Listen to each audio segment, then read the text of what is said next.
नमस्कार. आजचा विषय आहे जपून ठेवलेलं पत्र. मला दिवाळीची 4 दिवस सुट्टी होती. मुलांना सुट्टी तर केव्हाच लागली होती. दरवर्षी मी बायका मुलांसोबत उन्हाळ्यात आणि दिवाळीच्या सुट्टीला गावी जातो. आणि कधी काही नड असेल, अडचण असेल, माझी गरज असेल त्यावेळेला मात्र मी आवर्जून जातो. तसंच यावेळी मुलांनी मी जायचं आहे हे सांगायच्या अगोदरच सर्व तयारी करून ठेवली होती. त्यांच्या मित्रांनाही सांगून ठेवलं होतं.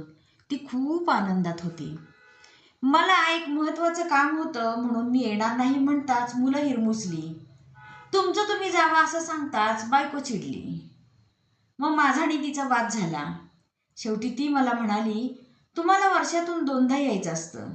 तुम्ही नाही आला तर आमचं कॅन्सल होईल आणि पुन्हा आई-बाबांना वाईट वाटेल ते वेगळंच.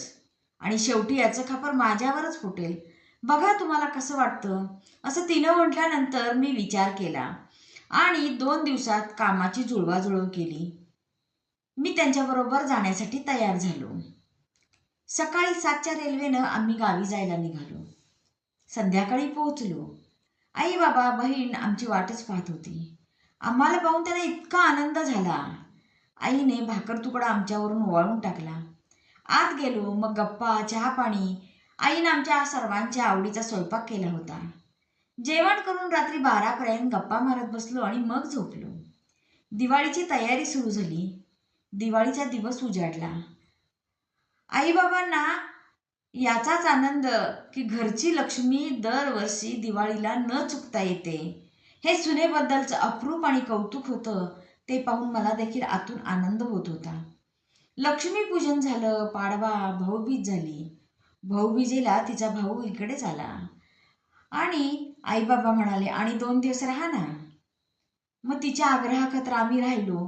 परंतु मला आता चैन पडेना म्हणून मी आईला म्हणालो, आई, ती आपली जुनी ट्रंक कुठे आहे गं? त्यात फोटो, लहानपणीच्या आठवणी, काय काय वस्तू आहेत ना, त्या मला पाहायच्यात. आणि दुपारी जेवण झाल्यानंतर मी ट्रंक काढून बसलो. सर्व वस्तू पाहू लागलो. तोच मला ट्रंकेच्या तळाशी 4 पत्र दिसली.